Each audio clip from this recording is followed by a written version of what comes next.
There's a really good discussion going on LinkedIn right now about what devices should be controlling our machines. And they say, I regularly see experienced PLC programmers post that only the PLC should control the system.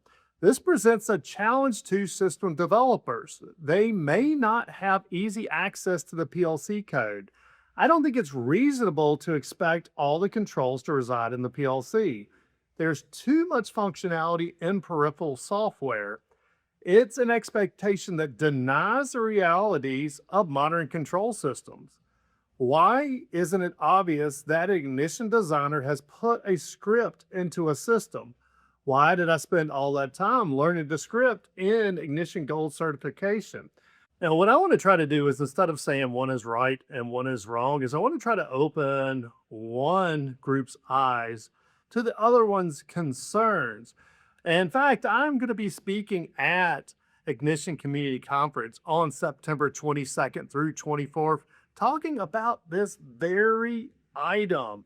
Because as a PLC programmer, we can look at it and be like, nope, that's cool. Well, y'all do your screens over there, but I'm going to deal with the controls. It's not just screens anymore, folks. We're gathering data off these machines.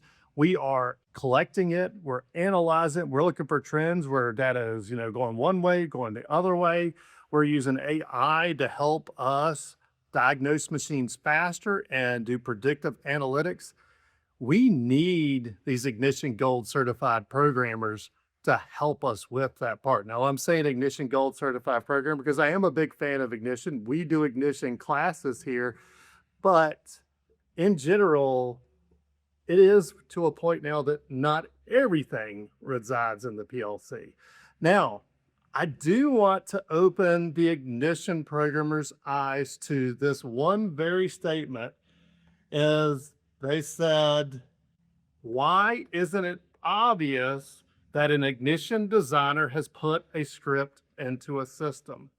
And this is the big thing I'm going to be talking about in my 10-to-1 reality speech is you're probably going to spend maybe 6 months developing a system.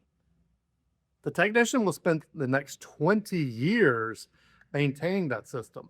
So first of all, the one expectation we have to drop is that they should just know. And after that, we're going to walk through what it actually looks like when the machine is down, because that's really where the PLC programmer is like, no, I don't want this. And so we have actually we have 3 setups to do this. We have one that does it on Ignition. We have one that does it on a Micro 850. And we have one that does it on a S7 1200 PLC. Is what does it look like when you have 2 control systems and you are coming from one trying to troubleshoot the machine? Because in the end, the operator is going to say the pump is not running. That is going to be our clue in that starts our troubleshooting. Have output 0 and output 1. So just call this pump A and pump B. There's pump A, there's pump B.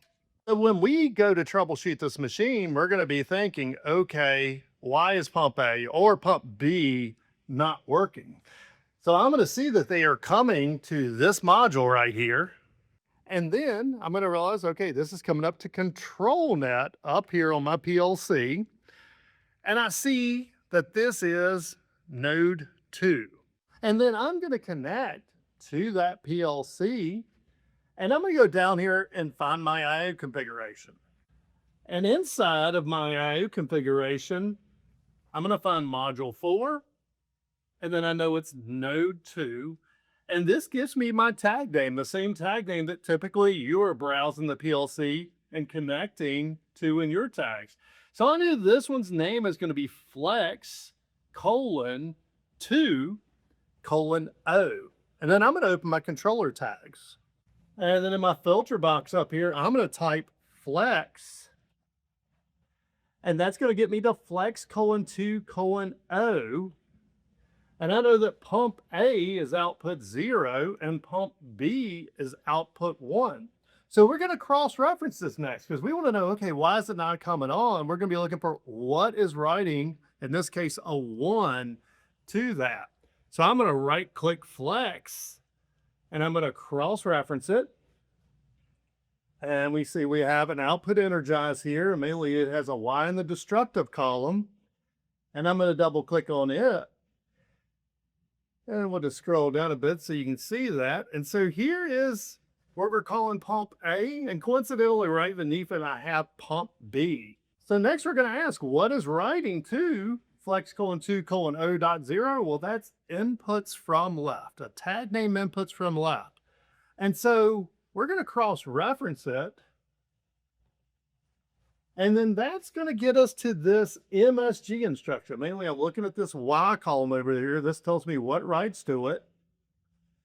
And now we know this is a message. Now, we're going to come back to this in just a second, because I think this is the key part that, and again, I don't think it's necessarily, no, this is why we have to do it this way. I think this is the key part that's missing from our discussion when we say, I would like to control this with ignition. Now, we have some safety items too that we probably should discuss, but right now we're just talking about the breadcrumbs of troubleshooting. Now let's go do output 1. So I'll come down here to flex:2:0.1, that's right there. And we see left data is writing to it. So I'm going to right click it and I'm going to cross reference it. And I don't have any Y's. I don't have any destructives. The only thing that is in this program is this left data down here. This is what it looks like when in an ignition script or in a Siemens PLC or in a Micro 800 PLC or in any PLC, when you write to a tag that is controlling something. So here's where the frustration comes to the technician, is really they're like, all right, I have left data and I don't know where it's coming from. So the discussion we need to be having, if you really want to do this, is how do we make the bridge from this PLC's point of view so that we would know that that's being written to? Now, honestly, in this case, I don't think this is a good idea to write to this tag just this way. I do believe that we need to work out a better way to do this message instruction here. So this is the read message. This is the next trail on input 0. And so now I can hit my dialog box. In this case, this is a sit data table read. That gives me a lot of info telling me what exactly this is coming from. And then I can go to my communications tab and I can see it's coming from 192.168.1.126. That tells me where the other device is.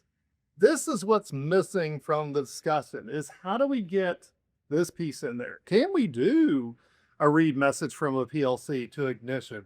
Now, in the end, there were a couple other caveats in this that I really think needed discussed. And the first one is you don't always have access to the PLC code. Yeah, I think you do. And if you don't, we probably need to understand why you don't. Because do you not have access because somebody's locked you out? Do you not have access because there is safety involved in it? There's a lot of reasons that we may not have access. You may need to get another integrator involved in it, and that can frustrate you at times. But let's flip it around from a PLC program perspective. I don't know how to do this data stuff. They're going to have to bring you in. So I think probably a lot of that discussion is us figuring out and understanding the other one's point of view. But this right here, this is an exercise we do every single training week. And I do believe it's eye-opening for a lot of them, because a lot of them are like, well, because we train people that are into Siemens, software engineers, all the rest. And just understanding that little simple bit right there of, okay, this one right here, I can follow and I can find the next machine. This one right here, I'm at a dead end. There's where the frustration's at, and that's why the technicians are saying, no, all control must be in the PLC. Now, I'm going to tell you, PLC programmers, that's not going to last much longer. We're going to have to work this out.